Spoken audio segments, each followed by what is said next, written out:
और ये खेल शुरू होने जा रहा है, लेकिन भारतीय जनता पार्टी भी खेल से पीछे नहीं है। यानी जो शह मात का खेल लगातार बिहार में बिहार की राजनीति में बना हुआ है, खासकर एनडीए के घटक दलों के बीच जिस तरह से बना हुआ है, उसमें भारतीय जनता पार्टी भी अपनी चालें लगातार चल रही है। ये अलग बात है कि बीजेपी की सभी चालें ऐसा लगता है कि नीतीश कुमार भांप चुके हैं, चाहे चुनाव के बाद उनको मुख्यमंत्री न बनाने की बात हो, उनकी पार्टी में फूट डालने की बात हो, या फिर उनकी पार्टी के ही लोगों को उनसे अलग कर देने की बात हो। ये सारी चीजें नीतीश कुमार को पता है। क्या चल रहा है, भारतीय जनता पार्टी किस तरह से जनता दल यूनाइटेड में सेंध लगाने की कोशिश कर रही है, हमारे साथी अविनाश उसके बारे में और जानकारी देंगे। अगर अविनाश कार्यक्रम में आ सकें तो उसमें भारतीय जनता पार्टी जेडीयू के नेताओं को ही साधने में लगी है और पहले भी साध चुकी है, लेकिन नीतीश कुमार ये सारा खेल समझ जाते हैं, क्योंकि राजनीति के बड़े खिलाड़ी हैं ही वो, और कोई भी स्टेप उठा लेते हैं उससे पहले ही, और बीजेपी को भी संदेश दे देते हैं कि हम आपकी चालों को समझ रहे हैं। जी अविनाश। हाँ बिल्कुल, यदि नीतीश कुमार समय से पहले स्टेप नहीं उठाएं तो उनकी पार्टी काफ़ी पहले ही टूट गई होती। जिस तरीके से 2.5 साल पहले शिवसेना को तोड़ा गया और उसके बाद एनसीपी को तोड़ा गया, उसी तरीके से जेडीयू को तोड़ने की कई बार कोशिश की गई है। लेकिन नीतीश कुमार इस चीज़ को पहले से ही भांप जाते हैं, और जैसे उनको लगता है कि उनकी पार्टी के अंदर कुछ गड़बड़ हो रहा है तो वो खुद ही 2-3 महीने पहले स्टेप उठाना शुरू कर देते हैं। जैसे हम देखा होगा कि 2022 में आरसीपी सिंह के सहारे जब बीजेपी जेडीयू को तोड़ रही थी, और एक समय तो ये खबर आई थी कि आरसीपी सिंह ने जो जेडीयू के 43 विधायक हैं, करीब 30-32 विधायकों को अपने साथ कर भी लिया है। लेकिन नीतीश के पास जैसे ये खबर पहुंची तो सबसे पहले तो उन्होंने आरसीपी सिंह को ही किनारे लगाना शुरू किया पार्टी के अंदर।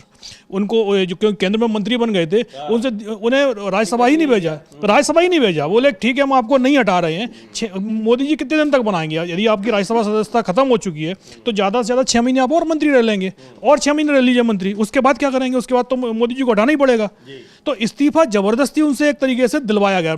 नीतीश कुमार ने सिर्फ उनको राज्यसभा ना भेज के मोदी जी पर सीधा प्रेशर डाल दिया कि भाई अब आप इनको नहीं रख पाएंगे, और यदि आपको रखना है तो इनको अपनी पार्टी से इनको राज्यसभा भेजिए और अपनी पार्टी से इनको मंत्री बना लीजिए। लेकिन जेडीयू से ये नहीं रहेंगे, और उसके बाद धीमे धीमे करके उनको पूरी तरीके से किनारे कर दिया था।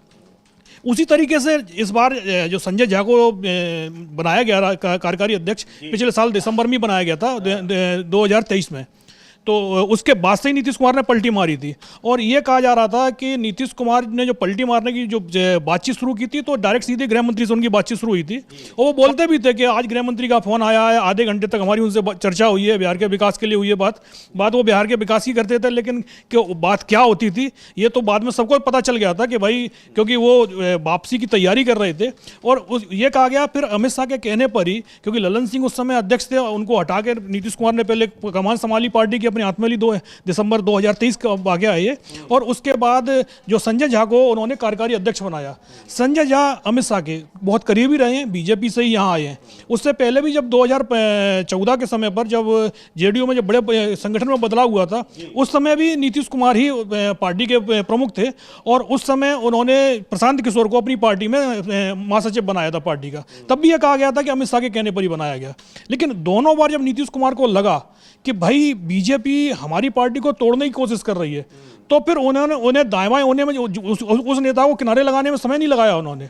आपने देखा आरसीपी सिंह के साथ जिस तरीके से नीतीश कुमार ने किया। और अब ये खबरें आ रही हैं कि संजय झा, जिनको कार्यकारी अध्यक्ष बनाया है अमित शाह के कहने पर ही, अब नीतीश कुमार ने उनसे दूरी बनाना शुरू कर दिया है।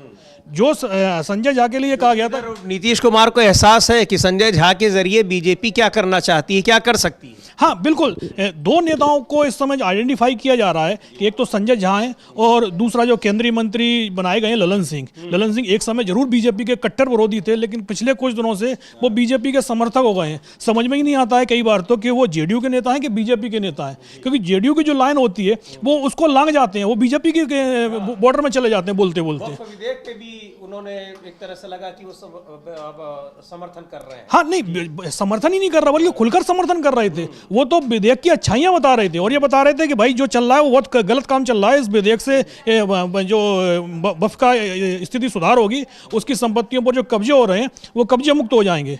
तो जाहिर सी बात है, जो बात बीजेपी के नेता भी सदन में नहीं बोल पा रहे थे, वो बातें ललन सिंह बोल रहे थे। हालत ये हो गई थी कि जो बिहार में जेडीयू के नेता हैं वही नीतीश कुमार से सवाल कर रहे थे कि भाई ये ललन सिंह बोल क्या रहे हैं। जबकि नीतीश कुमार ने आज तक वक्फ संशोधन विधेयक के पक्ष में एक स्टेटमेंट नहीं दिया है। लेकिन आप ये देखिएगा कि पिछले 3-4 महीने से जब से इस तरीके की बातें शुरू हुई हैं कि नीतीश कुमार को बीजेपी किनारे लगाने की कोशिश कर रही है, अमित शाह के बयान के बाद से तो क्लियर ही हो गया कि भाई बीजेपी इनको सीएम उम्मीदवार घोषित नहीं करेगी।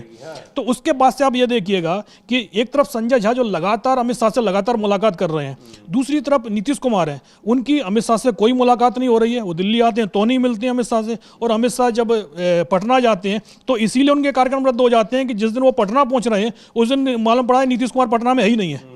तो जाहिर सी बात है कि जब अमित शाह का कार्यक्रम 20 दिन पहले बनता है और उसके बाद सीएम अपना कार्यक्रम तय करते हैं कि वो उस दिन पटना में नहीं रहना उनको, तो जाहिर सी बात है कि अमित शाह जाते और सीएम नहीं मिलते, तो उसके जो मैसेज जाते तो सीधे सीधे थे कि एनडीए जो है वो टूट रहा है, तो इसीलिए अमित शाह ने अपना प्रोग्राम कैंसिल किया। लेकिन अब यह कहा जा रहा है कि संजय झा पार्टी के जो कार्यकारी अध्यक्ष हैं उन्होंने 2 बार एनडीए की बैठक बुलाई दिल्ली में, और दोनों बार अमित शाह तो पहुंचे हैं, बीजेपी के सारे दोनों डिप्टी सीएम पहुंचे हैं, बीजेपी के सारे नेता पहुंचे हैं, पूरा एनडीए पहुंचा है। यदि नहीं पहुंचे हैं तो नीतीश कुमार नहीं पहुंचे हैं। और दही चूड़ा भोज का भी आयोजन उन्होंने किया तो उस समय भी नहीं पहुंचे, उससे पहले उन्होंने अपने घर पर डिनर दिया था, उस समय भी नहीं पहुंचे। पूरी बैठक एनडीए की थी और यह कहा गया था कि अमित शाह के कहने पर ही यह बैठक बुलाई गई थी, लेकिन नीतीश कुमार को बुलाया गया था और नीतीश कुमार दोनों बार अपने ही पार्टी के जो कार्यकारी अध्यक्ष हैं उनके बुलावे पर इसलिए नहीं पहुंचे क्योंकि उस बैठक में अमित शाह भी पहुंच रहे थे। तो जाहिर सी बात है नीतीश कुमार अपनी पार्टी के कार्यकारी अध्यक्ष से यदि दूरी बना रहे हैं तो आप मान के चलिएगा कि बहुत जल्दी संजय झा का हाल भी वही होने वाला है जो जेडीयू के पुराने अध्यक्षों के साथ में हुआ है।